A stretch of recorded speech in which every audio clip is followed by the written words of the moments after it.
Should you visit the Philippines? Is it really as beautiful as everyone says? And is it safe?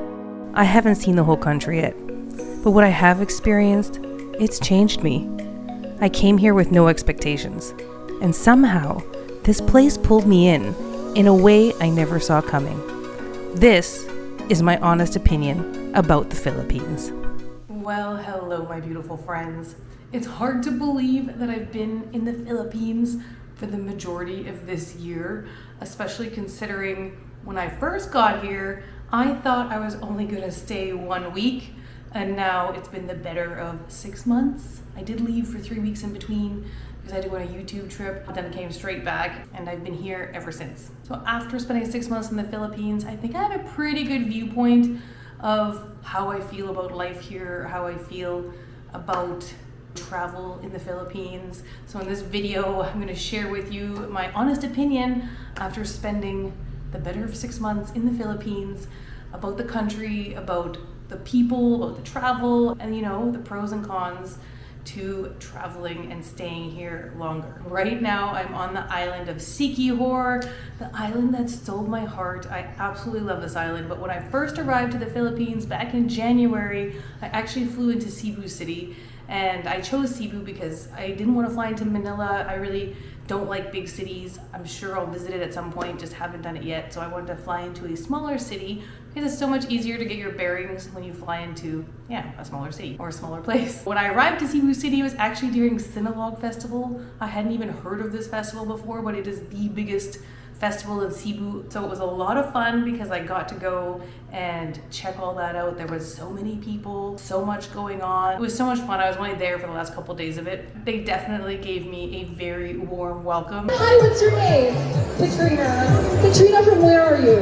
From Canada. All the way from Canada. Guys, say hi, Katrina. So we want to know, Katrina, how did you hear about Sinulog? I literally just showed up here yesterday and I was so lucky. I had a perfect time. You didn't know it was Sinulog. Oh my, one of the biggest annual festivals in the Philippines. You are so lucky. Who are you here with? I'm here by myself with my new friends. Oh my gosh, do you want more friends? Always, always. That's why I'm in the Philippines. Cebu, say hi, Katrina. Katrina.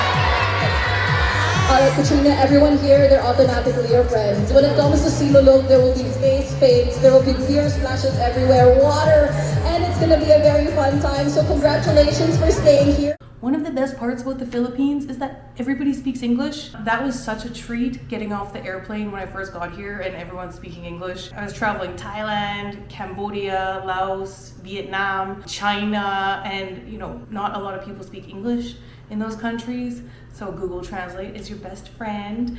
But here in the Philippines, everyone speaks English and everyone welcomes you with the biggest smile, and they're just, so welcoming and so warm. I can't tell you the amount of times that I've been invited into someone's house after only talking to them for like 1 minute, and then they're like, oh, I'm having a birthday party, or there's a party going on at my house, come on in, and my whole family's there. And then you go in and everyone's offering you drinks, and there's lechon, and there's food, and they're trying to fill your belly, and there's karaoke. Of course, what is a house party in the Philippines without karaoke? I was not born with a very good singing voice, but in the Philippines, it doesn't matter. You just let it flow, and it's so much fun. You're always hearing karaoke going on all the time. And I love it because people are just loving life and singing karaoke. The Philippines itself feels really safe to travel in. I know, for instance, when I was in Cebu City, all the locals would warn me when I'm walking alone, really hang on to your purse and just take care of your stuff because sometimes people will rob you. So I just took care, and it was so nice that all the locals were really being mindful of me and making sure I took care of myself so that nothing did happen. But it can happen anywhere, even back home in Canada. So it happens anywhere. You just have to be mindful, but in the smaller places, like on the island, I've never felt unsafe, like someone's gonna rob me or anything like that. I love when you're driving here and people are waving and smiling and saying hello, and the children are all like, hi, when you drive by. And it could be everyone you encounter. It's just the cutest thing ever. I love it. I love just the warmth of it all. Lots of countries, you just walk past people in the street and just don't say anything.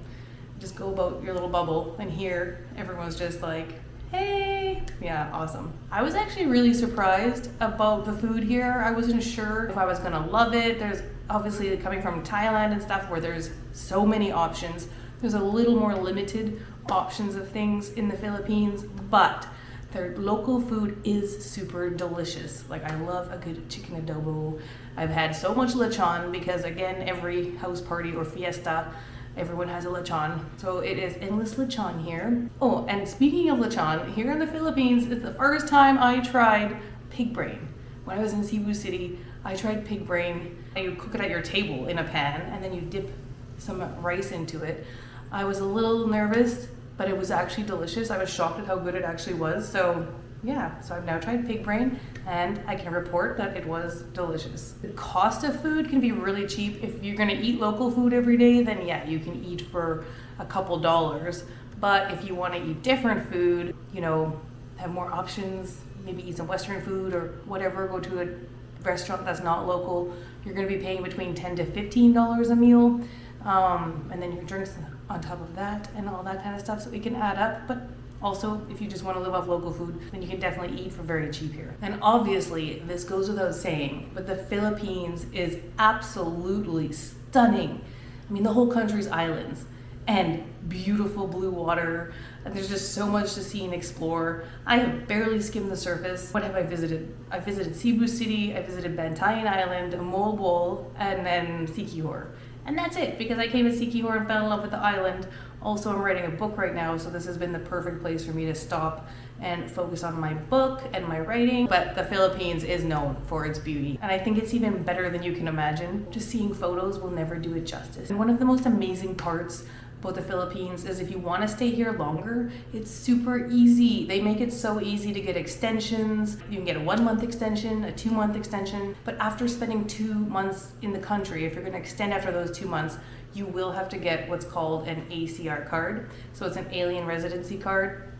It costs, I believe, about 3,000 pesos. But with this alien residency card, you can also use it as a national ID. And then you can also start paying with GCash. Since it is a cash country, not a lot of places accept credit cards. Most places, though, do accept GCash, and most people accept GCash because everyone has their GCash app. So you can send each other money that way, you can pay for purchases, restaurants, and everything with GCash.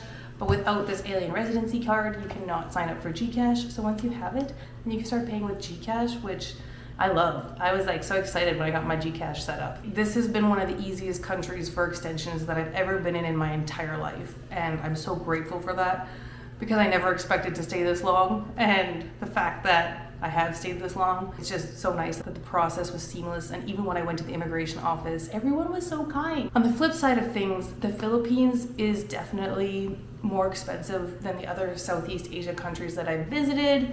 I think also because it is a little further away from everything and it is all islands, so it does tend to be more expensive. Accommodation, eating out, like I said, unless you're eating local food, it's going to be higher than the other Southeast Asia countries, and travel itself around the country can get very expensive as well, because again, it's all islands, so you're either taking flights, and if you're not flying, you're taking ferries, and the ferries aren't too expensive, but they add up as well. So travel around the Philippines is much more expensive than other Southeast Asian countries I've been to, but definitely worth it because you're going to see some mind-blowing places. Healthcare in the Philippines is known to not be world class, but recently I had the first hospital stay of my entire life because I had a cut in between my toes that got infected, and the infection turned into cellulitis and started spreading rapidly up my foot towards my leg. There was even a red line, so I had to get hospitalized to get IV antibiotics. Here in Siquijor, there is only a public hospital,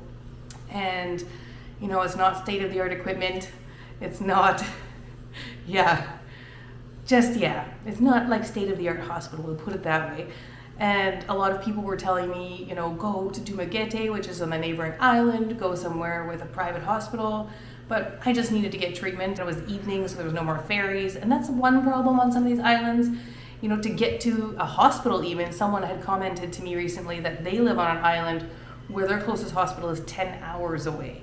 So for instance, if you're here in Siquijor and you get injured at night and it's an injury that the hospital here isn't equipped to deal with because they can't do big surgeries or things like this, you're gonna be stuck there until you can get on a ferry in the morning. So there's that aspect to it. You don't really want to get a serious injury here because then it's going to be difficult to get to a facility that has the services that you need. But for me, I needed IV antibiotics. And so I spent a few days in the hospital here. And you know what? I'm so grateful. They did their best for me. They took round-the-clock care of me, always checking on me every few hours, taking my blood pressure, checking my heart rate. They did blood tests to check everything. And then obviously my IV antibiotics. And then the doctor did a little surgical scraping of the cut that was infected. It's like 9 in the morning. They scraped my wound between my toes to get out all like the bacteria and the dead skin and all of that. And even though they used local anesthetics to freeze the area, it feels painful now after the scrape, but hopefully that's gonna help cure this and get the rest of the bacteria out. My foot is still puffy, but it's gone down quite a bit. Starting to feel better, starting to see improvement. Cellulitis, guys. Cellulitis is not fun. And if this ever happens to you, make sure you go to the doctor straight away, because you do not want to be in this situation and you don't want to risk sepsis or anything like that. But yeah, getting released this afternoon, can't wait. And I have to continue to take antibiotics for the next 7 days. But at least that will be the end of the IV antibiotic. He did a really great job. I mean, that's a really small surgery, not even really a surgery, it's a scraping surgery, I guess. But anyway, he did a great job and the wound completely clean. I have been healing and I'm not fully healed yet. It's been a week since I released from the hospital. But the interesting thing about the hospitals here is before you get treatment, you actually need to go to the pharmacy and buy everything that you need. I'm talking like I had to get the IV antibiotics, I had to get the syringes and needles. You have to buy everything you're gonna need while in the hospital. And if you're there alone like I was, luckily I was able to go do it, but if you're not physically capable because of your injury or illness, you're gonna wanna have someone else with you because you can't get any treatments until you go and physically get the stuff you need for the treatment. In the hospital, they have their own pharmacy. That makes it easy, and then you just go and get your stuff from the pharmacy and they just put on your bill and you pay the bill at the end when you're being released, so everything's just on there. But if they don't have it at the pharmacy in the hospital, you're gonna have to drive to the other pharmacy that's not in the hospital, go buy it yourself and then come back. So yeah, if you're really ill, make sure you have someone with you, otherwise it gets a little difficult.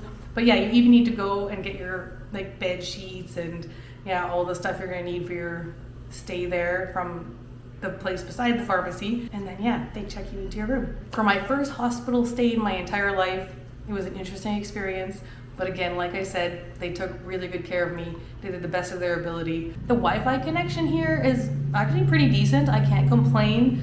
There's a lot of brownouts, which can cause a problem. The brownouts have been getting better. They were really bad there for a while, but now the brownouts are getting better.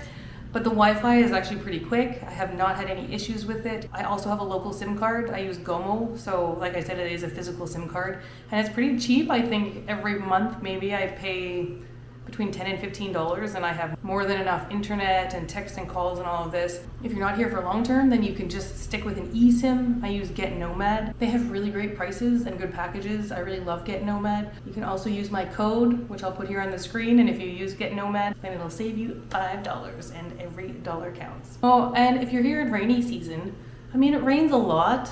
So if you don't like the rain, I don't know, maybe don't come in rainy season. I happen to not mind the rain. I really like the rain. And I did also experience my first typhoon, which was, I thought it was kind of cool, but typhoons can also get very dangerous. So they're not always cool because yes, they can cause a lot of devastation and destruction as well. But this wasn't that level of typhoon. But that's another thing to be mindful of if you're here in the rainy season, typhoon season, all that kind of stuff is a possibility. Let's get back to something else I love about the Philippines. The freedom of having a motorbike and just exploring by motorbike is one of my favorite things. I think if you come to the Philippines, you definitely need to rent a motorbike. I had a friend come visit a few months ago. She hadn't driven a motorbike. It only took her a few days and she was off to the races. And you know, a little bit of practice, especially if you're on a quieter island, it makes it so much easier to learn. If you're on a busier island, well, it's gonna be a little more difficult. There's more traffic. It's a little more intimidating, but visit a smaller island, rent a motorbike if you're just learning, and that's gonna make learning so much easier for you. If you already drive motorbike, then just rent a motorbike and go cruise on the open road of adventure. So, it's safe to say, the Philippines has stolen my heart. The people here have stolen my heart. They're just some of the most genuine, happy, hospitable beautiful people I've ever come across in my entire life. I love the Filipinos so much. Again, I never thought I would stay this long. I was only gonna come for a week, and then I was gonna head back to Thailand. And now I've been here like 6 months, the better of 6 months anyway. And I don't wanna leave yet. I wanna explore some more. Yes, I would highly recommend putting the Philippines on your bucket list must of destinations to visit. But this brings me to another question. Would I ever consider leaving Canada permanently to live in the Philippines? Like, is life better in the Philippines than in Canada? But you know what? We're gonna discuss this in my next video. So stay tuned for that, guys. If you've been to the Philippines, let me know some places you think I should go. If you're from the Philippines, also drop some comments. Let me know places you think I have to see while I'm here. If you visited, share your experiences of the Philippines. I love to hear it all, guys. Thank you for watching, and as we do, keep on loving life, my beautiful friends. I will see you in the next video.